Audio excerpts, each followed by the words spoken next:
샬롬 샬롬 샬롬 샬롬 샬롬. 하나님 사랑합니다. 여러분 주 안에서 사랑합니다. 오늘 21장 말씀이죠. 1절부터 34절 21장 전체 말씀 중에서 나를 용납하여 말하게 하라. 3절에 이제 20장에 보면 소발의 두 번째 말에 대한 욥의 대답이 21장 전체에 나와 있습니다. 욥이 대답하여 이르되 너희는 내 말을 자세히 들으라. 이것이 너희의 위로가 될 것이니라. 나를 용납하여 말하게 하라. 내가 말한 후에 너희가 조롱할지니라. 내가 말하고 나면 너희들이 조롱할 것이다. 이렇게 시작을 합니다. 나의 원망이 사람을 향하여 하는 것이냐. 내 마음이 어찌 조급하지 아니하겠느냐. 너희가 나를 보면 놀라리라. 손으로 입을 가리리라. 내가 기억하기만 하여도 불안하고 두려움이 내 몸을 잡는구나. 어찌하여 악인이 생존하고 장수하며 세력이 강하냐. 그들의 후손이 앞에서 그들과 함께 굳게 서고 자신이 그들의 목전에서 그러하구나. 그들의 집에 평안하여 두려움이 없고 하나님의 매가 그를 위해 임하지 아니하며 그들의 숫소는 새끼를 베고 그들의 암소는 낙태하는 일이 없이 새끼를 낳는구나. 그들은 아이들을 양떼같이 내보내고 그들의 자녀들은 춤추는구나. 그들은 소와 수금으로 노래하고 피입으로 즐기며 그들의 날을 행복하게 지내다가 잠깐 사이에 스올에 내려가느니라. 그러할지라도 그들은 하나님께 말하기를 우리를 떠나소서 우리가 주의 도를 알기를 바라지 아니하나이다. 전능자가 누구이기에 우리가 섬기며 우리가 그에게 기도한들 무슨 소용이 있으랴 하는구나. 그러나 그들의 행복이 그들의 손안에 있지 아니하니 악인의 계획은 나에게서 멀구나. 악인의 등불이 꺼짐과 재앙이 그들에게 닥침과 하나님의 진노하사 그들을 공고하게 하심이 몇 번인가. 그들이 바람 앞에 건불같이 폭풍에 날려가는 겨같이 되었도다. 하나님은 그의 죄악을 그의 자손들을 위하여 쌓아두시며 그에게 갚으실 것을 알게 하시기를 원하노라. 자기의 멸망을 자기의 눈으로 보게 하며 전능자의 진노를 마시게 할 것이냐. 그의 달수가 다하면 자기 집에 대하여 무슨 관계가 있겠느냐. 이렇게 말하고 있습니다. 그런데도 너희는 나를 헛되이 위로하려느냐. 너희 대답은 거짓일 뿐이니라. 이런 말로 쭉 그 악인들이 잘 돼가는 부분, 기가 막힌 부분이다라는 거죠. 22절에 보니 21절까지 제가 읽었습니다. 22절에 보면 하나님께서 높은 자들을 심판하시나니 누가 능히 하나님께 지식을 가르치겠느냐. 어떤 사람은 죽도록 기운이 충실하여 안전하며 평안하고 그의 그릇에는 저지 가득하며 그의 골수는 윤택하고 어떤 사람은 마음의 고통을 품고 죽음으로 행복을 맛보지 못하는도다. 이 둘이 매한 가지로 흙 속에 눕고 그들 위에 부더기가 덮이는구나. 내가 너희의 생각을 알고 너희가 나를 헤아려는 속셈도 아노라. 너희 말이 귀인의 집에 어디 있으며 악인이 살던 장막이 어디 있느냐 하는구나. 너희가 길 가는 사람들에게 묻지 아니하였느냐. 그들의 증거를 알지 못하느냐. 악인은 재난의 날을 위하여 남겨둔 바 되었고 진노의 날을 향하여 끌려가느니라.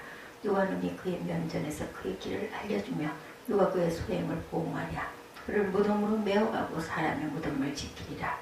그는 골짜기 흙덩이를 달게 여기리니 많은 사람들이 그보다 앞서갔으며 모든 사람이 그의 뒤에 줄지었느니라. 그런데도 너희는 나를 헛되이 위로하려느냐. 너희 대답은 거짓일 뿐이다. 결론은 소발에 대한 대답이 너희 대답은 모두 다 거짓이다. 악인들은 이렇게 잘 돼가고 그들은 하나님이 안 계시다고 하지만 그 모든 일은 하나님 손 안에 있고 하나님은 너희 자손들까지 화를 미칠 것이다. 이렇게 욥이 대답합니다.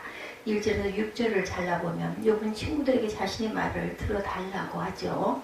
그러면 그들이 욥에게 위로가 될 것이라고 합니다. 욥은 진리의 확신을 가졌으니 겸손하면서도 담대하게 발언을 하죠. 내가 이렇게 말하면 너희가 조롱할지 모르지만 나는 말하겠다라는 거죠. 나의 원마음이 사람을 향하여는 것이냐. 내 마음이 어찌 조급하지 아니하겠느냐. 이렇게 말합니다. 자신의 마음이 조급한 것은 다 이유가 있다. 욥은 자기에 당한 고난 때문에 하나님 앞에서 근심하고 원망하였습니다. 욥은 하나님께서 어찌하여 의로운 자기를 죄인 벌하시듯 무서운 환난으로 괴롭히시는가 이렇게 근심하죠. 그 근심 때문에 그는 견디기가 너무 어렵다고 합니다. 그는 고난의 이유를 알지 못하여 답답해하고 있어요. 친구들이 지금 욥의 모습을 보고 놀라고 입을 가릴 정도입니다. 욥은 자녀와 종과 재산을 잃고 병이날 때를 기억만 해도 기가 막히죠.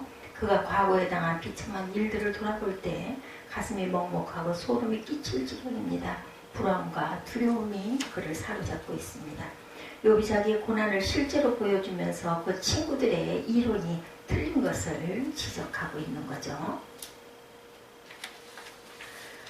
욥은 모든 고난이 반드시 죄의 결과라고 하는 그 친구들의 주장이 잘못되었다 이렇게 말합니다. 욥은 친구들더러 침묵하라고 말하죠.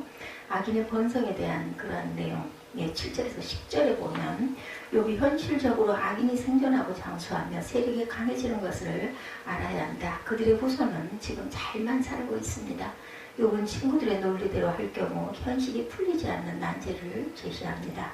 악인들은 그들의 자손이 잘 되는 것을 보면서 행복하게 잘 지내는데 악인도 하나님의 경륜에 의하여 많은 자녀를 또한 거느리고 있는데 악인이 이 세상에서 오래 살고 세력을 잡는 일이 있으면 역사적으로도 많이 있어요.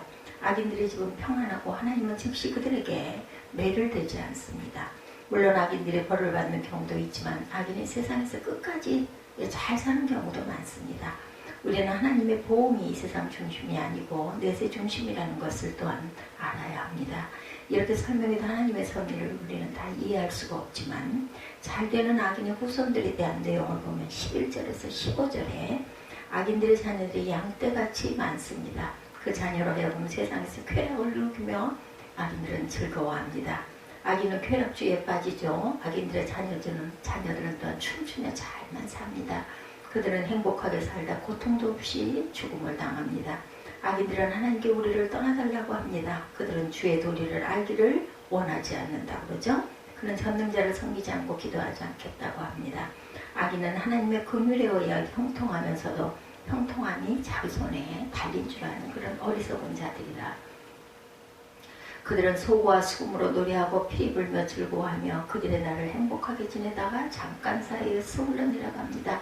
죽는 거죠. 그리고 또한 말합니다. 우리가 주의 도를 알기를 바라지 않는다. 15절에도 전능자가 누구이기에 우리가 섬기며 우리가 그에게 기도한들 무슨 소용이 있겠느냐. 그런데 16절에 보면 그들의 행복이 그들 손에 있지 아니하니 악인의 계획은 나에게서 멀구나. 악인은 하나님을 섬길 필요도 없고 기도할 필요도 없다. 악인의 잘못은 자기의 번영 역시 하나님의 은혜인 줄 모르는 거죠. 그들은 짐승과 같은 무지에 빠져 있습니다. 그들은 돼지가 도토리 나무 아래서 떨어진 도토리를 많이 주워 먹고도 그 나무를 알아보지 못하는 그러한 아주 어리석은 존재 같다. 악인이 망하지 않는 다양한 사례들이 16절에서 18절에 자기들의 성공이 자기들 힘으로 이룬 것이라고 주장하지만 욥은 그들의 생각을 절대 용납할 수가 없다. 악인의 등불이 꺼짐과 재앙이 그들에게 닥침과 하나님이 진노하사 그들을 공고하게 하심이 얼마나 많으냐. 그들의 바람 앞에 건불같이 폭풍이 날려가는 벼같이 되었도다. 하나님은 그의 죄악을 그의 자손들을 위하여 쌓아두시며 그에게 갚으실 것을 알게 하기를 원한다라는 거죠. 하나님은 전능하시기 때문에 죄인을 다스림에 있어서 공의로우시면서도 일정한 법에 예속되지 않고 계신다. 하나님이 하시는 일은 다양성을 지녔고 또한 자유자재이시다. 그러므로 회개치 않는 죄인들이라 해서 그들이 모두 다 이 세상에서 꼭 같은 모양으로 공고히 되거나 멸망을 받는 것이 아니다. 그들 중 어떤 자는 현세에서 육신도 망하고 어떤 자는 현세에서 화롭게 살다가 내세에 가서 비참해집니다. 악인이 이 세상에서 패망하는 경우가 있지만 모든 악인이 다 그렇게 되지는 않는다는 것이 욥의 변론이죠. 그리고 또한 악인을 지금 당장 또한 벌하시지 않는 하나님이다. 19절에서 21절에 보면 친구들은 하나님의 아버지의 죄를 그 자식들에게 갚으신다고 말하지만 욥은 그런 말하지 말라고 합니다. 죄 지은 그 사람이 벌을 받아야 한다. 그래야만 그가 제 죄를 깨달는다. 죄인은 제 스스로 망하는 꼴을 제 눈으로 보아야 하며 변능하신 분께서 내리시는 진노의 잔을 받아 마셔야 한다라고 이야기합니다. 만일 그 악인의 죄값이 악인 자신에게 미치지 않고 자손에게 미치게 된다면 그 악인은 자기의 잘못을 깨닫지 못한다. 악인은 그의 사후에 자기 후손에 대하여 무관합니다. 악인들이 죽은 후에 심판하면 무슨 소용이 있느냐는 거죠. 자식에게 심판을 내리면 악인들은 자식의 심판에 관심을 갖지 않습니다. 욥은 하나님의 심오한 처세에 대하여 알기를 원하죠. 자신이 다 알지 못하는 지식의 한계를 겸손히 또한 인정합니다. 신비로운 하나님의 주권이라고 말하죠. 22절에서 26절에 보면 그러나 하나님께서는 높은 자들을 심판하시나니 누가 능히 하나님께 지식을 가르치겠느냐. 어떤 사람은 죽도록 기운이 충실하여 안전하며 평안하고 그의 그릇에는 젖이 가득하며 그의 골수는 윤택하고 어떤 사람은 마음에 고통을 품고 죽음으로 행복을 맛보지 못하는도다. 이 둘이 매 한 가지로 흙 속에 넣고 그들 위에 구덩이가 덮인다 말합니다. 욥은 악인의 본성을 보면서도 알고 있는 것이 한 가지 있는데 그것은 높은 자들을 심판하신다는 것. 그러므로 아무도 하나님을 가르칠 수가 없다는 거죠. 자신이 하나님께 충고할 수 없습니다. 하나님은 완전하시고 하나님에게는 실수가 없으시고 하나님은 또한 자유로우시기 때문에 하나님 스스로가 모든 일을 판단하시고 자유하게 똑같은 일관성이 있는 것이 아니죠. 욥은 하나님의 섭리의 일부의 의문을 가지면서도 하나님의 완전하신 섭리를 믿고 있습니다. 누가 능히 하나님께 지식을 가르치겠느냐. 이렇게 고백되어 있어요. 그죠? 22절이죠. 능히 하나님께 지식을 가르치겠느냐. 누가 능히. 그죠? 어떤 사람은 죽도록 기운이 충실하여 안전하며 평안하고 그의 그릇에는 젖이 가득하며 그의 골수는 윤택하고 어떤 사람은 마음에 고통을 품고 죽음으로 행복을 맛보지 못하는구나. 그러나 마찬가지로 그들은 다 죽을 수밖에 없다는 겁니다. 참으로 세상에는 이해할 수 없는 일들이 많습니다. 어떤 사람은 죽도록 충실하여 안전하여 평안하고 그의 그릇에 젖이 가득하며 골수가 윤택하지만 반면 어떤 사람은 마음에 고통을 품고 죽음으로 행복을 하나도 맛보지 못하는 그런 불공평한 그런 삶 속에 있다가지만 죽는 건 죽어서 마지막은 다 똑같다. 흙으로 가고 구더기가 덮습니다. 이해할 수 없지만 하나님이 하시는 일, 우리는 하나님을 가르칠 수가 없다. 욥은 하나님이 하시는 일에 신묘막측함을 인정합니다. 다만 자기의 무지를 고백하죠. 자신이 잘 알지 못하는 하나님의 섭리의 신비를 느낍니다. 마지막에 보면 잘 살다가는 악인들의 사례들이죠. 27절에서 34절에 욥은 친구들의 생각을 다 잘 알고 있습니다. 그들의 속셈은 욥을 해하려는 것이죠. 그들은 욥이 죄를 지어 망했고 더 망할 것이다 라고 합니다. 친구들이 세상을 많이 돌아다닌 견문 넓은 사람들과 말을 해본 일이 없느냐고 합니다. 여행자들은 세상에서 악인들이 모두 다 멸망하는 것이 아니고 그 중에는 사는 날 동안 평안히 지내다가 평안히 죽는 자들도 있다는 사실을 잘 알고 있습니다.